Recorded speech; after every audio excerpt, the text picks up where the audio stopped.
माना कि तेरे दीद के काबिल नहीं हूं मैं, माना कि तेरी दीद के काबिल नहीं हूं मैं, तू मेरा शौक देख, मेरा इंतजार देख। सलाम, नमस्ते, सत श्री अकाल। मैं हूं आपके साथ हर्षिता मिश्रा और आप देख रहे हैं टाइम्स मेल। इस वक्त पूरी दुनिया में जश्न का माहौल है क्योंकि अमेरिका का पाला हुआ बच्चा बड़ा होकर अमेरिका के हर इशारे पर मुजरा कर रहा है। अमेरिका के लिए इतनी शिद्दत के साथ काम करने वाला कोई और नहीं बल्कि खुद इजराइल है। इजराइल को जिस मकसद के लिए पश्चिमी देशों ने पैदा किया वो मकसद पूरा हो रहा है, पर पुरानी दुश्मनी अक्सर खानदानी होती है। पुरानी दुश्मनी को भुला पाना हर किसी के लिए मुश्किल है, पर जिस तरह से रूस ने अमेरिका को सबक सिखाया है उसका असर तल अवीव से लेकर वॉशिंगटन तक नजर आ रहा है। जिस अमेरिका के लिए इजराइल खुद को कुर्बान करने के लिए बेताब नजर आ रहा है, उसे अमेरिका को सबक सिखाने के लिए अब रूस ने कमर कस ली है। बहुत दिनों से सुनने में आ रहा था कि रूस भी हमास के पीछे खड़ा है, वरना इतने दिनों तक गजा में खाक छानने के बाद इजराइल को हमास के खिलाफ कोई बड़ी कामयाबी हाथ लगी होती। लेकिन अब धीरे धीरे सारे राज फाश हो रहे हैं।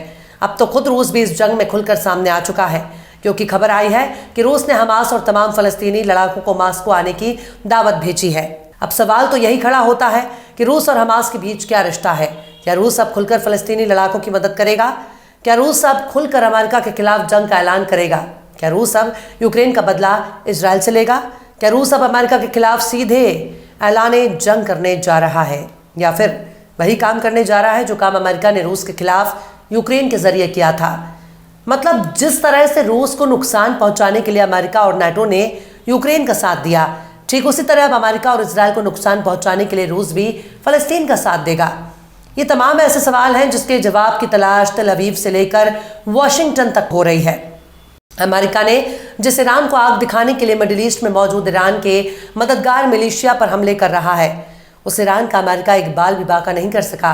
अमेरिका ईरान के साथ सीधे जंग न लड़कर उसे छुटपुट तरीके से नुकसान पहुंचा रहा है, पर इजराइल भी इस बात को समझ रहा है कि ईरान ही उसका सबसे बड़ा दुश्मन है। ताहम अमेरिका हर तरह से ईरान को घेरना चाहता है, पर ईरान हर मसले का काट निकाल चुका होता है। ऐसे में जब रूस ने फिलिस्तीनी हथियारबंद लड़ाकों को अपनी जमीन पर बुला रहा है तो कुछ ना कुछ ऐसा राज तो जरूर होगा जिससे पर्दा हटने पर अमेरिका के रातों की नींद हराम हो सकती है। आखिर कैसे अमेरिका, इजराइल और नाटो को सबक सिखाने की तैयारी कर रहा है रूस? आखिर कैसे तल अवीव वॉशिंगटन तक बड़ी तबाही मचा सकता है रूस? आखिर बाइडेन, सुनक, नेतन्याहू के खिलाफ रूस ने हमास को भेजी दावत।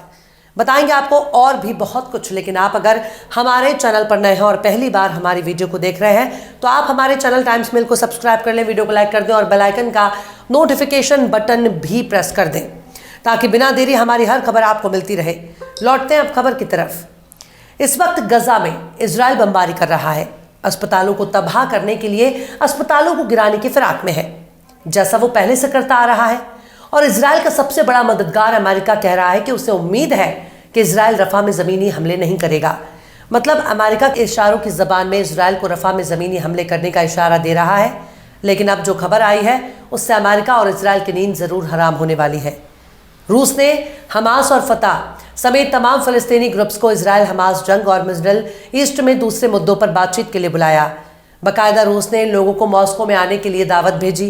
रूसी समाचार एजेंसी ताश ने deputy foreign minister Mikhail Bogdanov का हवाला देते हुए बताया कि रूस ने 29 फरवरी से इंटर पैलेस्टीनियन टॉक्स के लिए तकरीबन 1 दर्जन फलस्तीनी संगठनों को मॉस्को में आने की दावत दी है। मिडिल ईस्ट में पुतिन के विशेष दूत बोगदानोव ने कहा कि हमने सभी फलस्तीनी प्रतिनिधियों, सीरिया, लेबनान और इलाके के दूसरे देशों के तमाम सियासी ताकतों को आमंत्रित किया है। इनमें फतह और पीएलओ के नुमाइंदों के साथ साथ हमास और फिलिस्तीनी इस्लामिक जिहाद शामिल है। तुर्की मीडिया के मुताबिक रूसी मंत्री ने कहा कि मॉस्को का मकसद तमाम फिलिस्तीनी लड़ाकों को सियासी तौर पर एकजुट करना है। हम इस तथ्य से आगे बढ़ते हैं कि फिलिस्तीनी मुक्ति संगठन फिलिस्तीनी लोगों का जायज नुमाइंदगी कर रहा है और करता रहेगा। इसे अंतर्राष्ट्रीय समुदाय और हमारे जरिए भी कबूल किया गया है। गजा में बंधकों के बारे में पूछे जाने पर रूसी राजनयिक ने कहा कि हमास के कब्जे में 3 रूसी नागरिक हैं, लेकिन कई अन्य भी हैं जिनकी मॉस्को मदद करने की कोशिश कर रहा है। उन्होंने कहा कि कई देशों नेताओं से सीधे तौर पर अपील की गई है कि हम अपने अनूठे अवसरों का उपयोग को उनके नागरिकों को मुक्त करने के लिए भी करें। हम यही कर रहे हैं और करते रहेंगे। अक्टूबर में फलस्तीनी लड़ाका संगठन हमास के जरिए इजराइल पर किए गए हमले के बाद से इजराइल ने गजा पट्टी पर बमबारी की है, जिनमें 28,700 से ज़्यादा लोगों के मारे जाने की खबर है। अब गजा और रफा में जितने भी बम गिराए जा रहे हैं उन सबको अमेरिका की हिमायत हासिल है। अमेरिका हर तरह से इजराइल की मदद कर रहा है। यूनाइटेड नेशन फिलिस्तीन की हिमायत में कई बयान भी जारी कर चुका है। गजा में हमले के बाद से यूएन गजा में नरसंहार पर आंसू बहा रहा है। हालांकि बीच बीच में पश्चिमी देशों की तरफ से इजराइल के खिलाफ थोड़ा बहुत बयान आता रहता है, पर उनके बयान इजराइल की पीठ थपथपाने से ज्यादा कुछ भी नहीं है।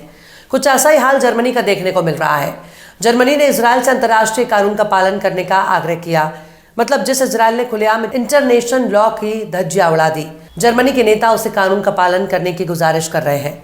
जर्मन चांसलर ओलाफ स्क्लोज ने इजरायली नेताओं को अंतर्राष्ट्रीय कानून का पालन करने के लिए कहा, क्योंकि इजरायली सेना गजा पर बम गिरा रही है और भीड़ भाड़ वाले शहर रफा पर जमीनी हमले की प्लानिंग कर रहे हैं।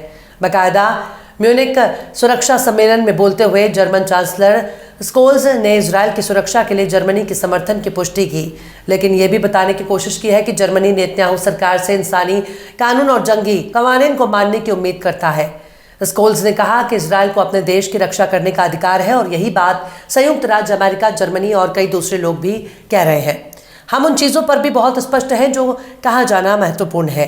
इसलिए सबसे पहले गजा को मानवीय सहायता पहुंचानी होगी।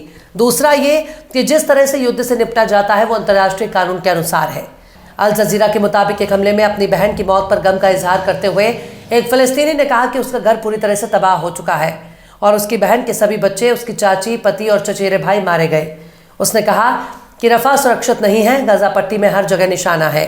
ये मत कहो कि रफा सुरक्षित है, बेत हनौन से लेकर रफा तक ही सब खतरनाक है। हालांकि अंतर्राष्ट्रीय स्तर पर चिंता बढ़ रही है कि अगर इजरायली सेना दक्षिणी सीमावर्ती शहर रफा पर हमला करने का फैसला करती है तो गजा में मानवीय संकट तेजी से बिगड़ जाएगा, जहां 23 लाख में से आधे से ज्यादा लोग एक बड़े हमले की आशंका में पनाह गुज़ीन हो रहे हैं।